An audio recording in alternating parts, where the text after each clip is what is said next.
Hello everyone, welcome back to another video. We just got a brand new 4.1 PTU patch a lot earlier in the day than the last couple of ones have been. There's a fair amount of notable changes. In this video we're going to specifically go over some ship changes that have been made in this patch. There's been some adjustments to ship collision. Hopefully this will help with things like the Polaris ramming bug that has happened recently. Pretty much since the Polaris has been out, where you can just ram with an Aurora and that's it. But there's also been some adjustments to the fuel capacity of the Pisces, the Cutter, and the SRV, so we're going to check out that and what those changes are. There's also been some further adjustments to first and third person camera shake with ships, as well as Hornet and Starlancer Max flight mass changes. So we'll see if we can test that out a little bit as well, see if maybe they're a little bit more maneuverable or less maneuverable, or what exactly has changed there. But that's what we're going to take a look at in this video, so without further ado, let's get into it. Okay, I went and bought a Starlancer Max, so let's go ahead and we're going to fly this out of Area 18 over to Lorville, and we'll do a little bit of testing with it while we're doing that and see if we can notice any changes to its flight characteristics or anything like that. While we're doing this, we'll also take a moment to look at the G-force settings and see if that has changed at all, so I'll make sure to turn those on for now. Usually I have those off just because that's how I prefer to play, but we'll turn those on, and let's go see if there's any changes to this. Okay, let's fly around for just a minute here with the Starlancer. So it said there was some changes to its mass, I believe is what it was, or flight mass or something like that. So I don't know if that's just the overall mass of the ship or its components. I'll have to wait for a changelog update to be able to see that for sure. Right now, it doesn't feel really that much different to me, from what I can tell. It still seems fairly maneuverable. My screen's a little bit more shaky, but I think that's, again, the head movement, which feels better than it did before. Because when I've tried it in the past, it's just so shaky. It's ridiculous. This feels better to. It feels more immersive, I'd say, than the previous settings for the head movement. I think it feels a little bit more natural. But I think it's not overly done so much that it's so annoying that you want to immediately turn it off. Like, I probably still will play with it off just because that's what I'm used to. But I think you could definitely play with this on, and you'd be fine. It would be pretty enjoyable. So, at least as far as I can tell, the Starlancer Max seems about the same. So let's go ahead and let's head over to Lorville. We'll check some of the other ships and see what other changes there might be to those. Okay, now I'm in Lorville. I'm going to pick up the SRV and the Cutter, and then we're going to go check the fuel capacities of those two, as well as the Pisces. Okay, here we have the SRV, and according to Urkel, currently in 4.0.2, the SRV has 47.5 SCU of hydrogen capacity and 3.1 quantum fuel capacity. So let's find out what has changed on that. Alright, let's turn the ship on and switch into nav mode. Turn our engines on. Okay, so looks like the hydrogen fuel of the SRV has been lowered to 4 million, so that's 4 SCU.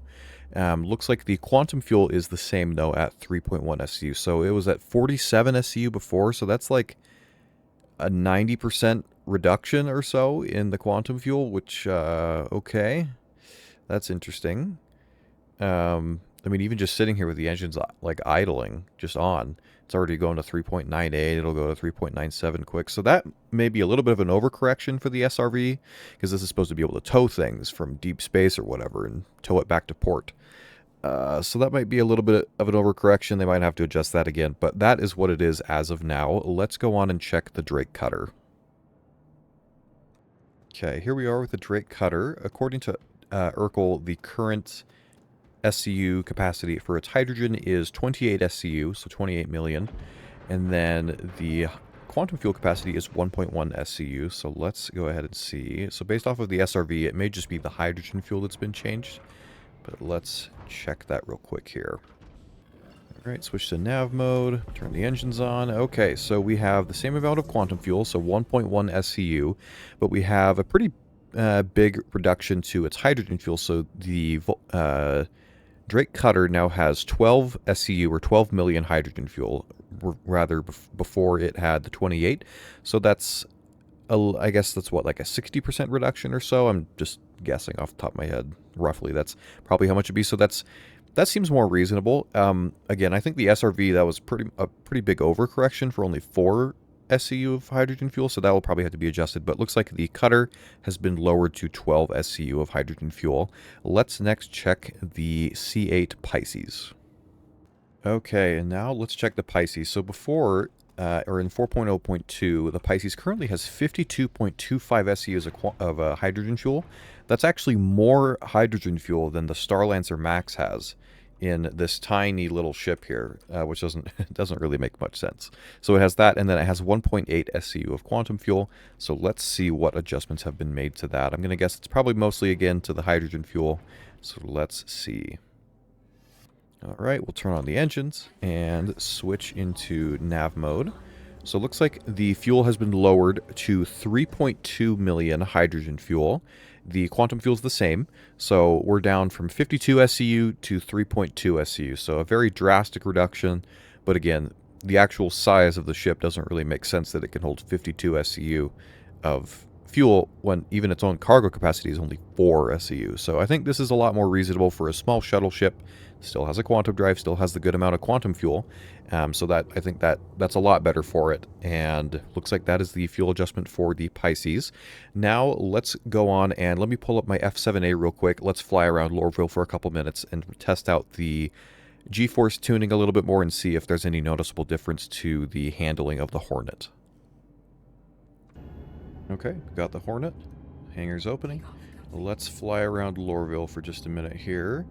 We'll test a little bit more of the head movement. You see when you come out of the hangar there, it kind of sways your head a little bit. But let's just fly around for a moment. See if this is any noticeably better performing or worse or anything like that. Right out of the gate, it feels pretty much the same. That shake is a little bit more noticeable, as you can probably see. It's better than it used to be, but I don't know. Still a little bit much for my tastes. Maybe you feel different, but yeah, it's a little bit much for me. Yeah, so it seems like to me, it feels about the same. And I fly the Hornet a fair amount, like it's my main fighter. So as far as I can tell, this feels pretty much the same. So it may have just been, this may have been maybe a slight component, like, or just like a mass change that also helps with the collision changes that were mentioned that are affected at least somewhat by like the mass of the ship. So that may have been part of what this was, but at least as far as I can tell, I'm not really feeling any differences in its flight characteristics. Maybe there's like a 1 or 2% difference that I just don't know, because I can't tell that well. But yeah, as far as I can tell, this is about the same.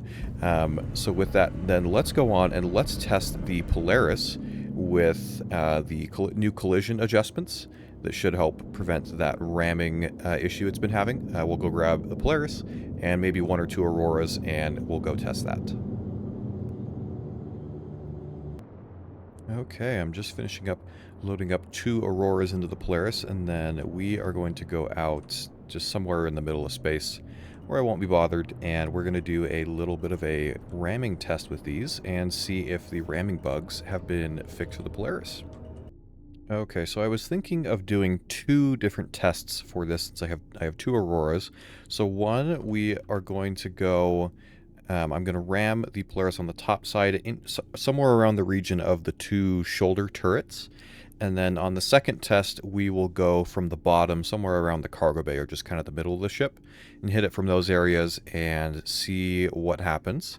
I'm going to make sure to turn the guns off so I don't get the point defense shooting at me, but we will leave the engines and shields on.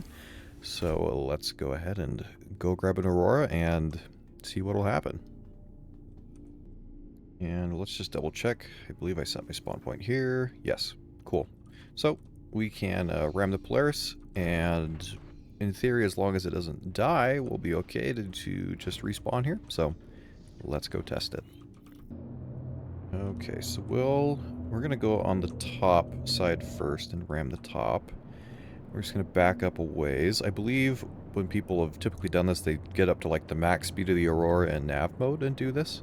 So we'll back up far enough away that we hopefully can get up to that full speed and collide with this and see what happens. I've heard that the Polaris has basically gotten a lot tankier, and it's, for all intents and purposes, you could possibly consider it basically invincible, unless you have, you know, a whole group to be able to take it down. So let's back up a little bit more to, let's say, 3 kilometers. That's probably enough, right? We'll go a little further, I don't know. Okay. Make sure we're aimed at the right spot.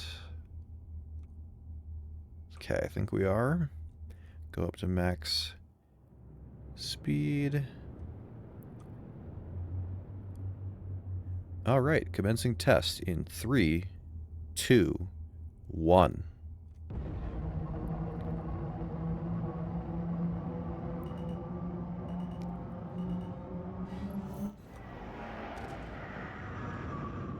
Okay, well, the Aurora definitely died.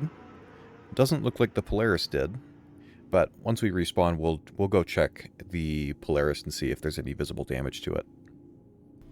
Looks like my body may be on the ship. Maybe it faced into the ship or something, because I have a body marker. Let's see here. Yeah, seems like the ship is intact, so it's not getting immediately destroyed when an Aurora smashes into it. So yeah, my body's here. Let's go check the self-status of the ship real quick, and then we'll test it again from the bottom. Okay, so from what I can see on the self-status screen, so we hit the Polaris in this upper section near the shoulder turrets, and I see no red anywhere. Like, not even any little pieces that have been made red. So, yeah, it looks like the Aurora ramming days are over, gratefully. Looking outside, it looks perfectly fine, so let's go ahead and try it from the bottom now. Okay, so we're going to go about in the middle of the ship here. And just back up. I think I backed up previously to like 3.5 kilometers, and I got basically to the full top speed on the last one, so we'll go a little bit further back this time, just to make sure we get to that full top speed of the Aurora. Okay, here we are. This should be far enough away to get up to that top speed. Okay, we are going to go from the bottom and hit the Polaris near the bottom, kind of in the cargo bay section. Commencing test in 3, 2, 1.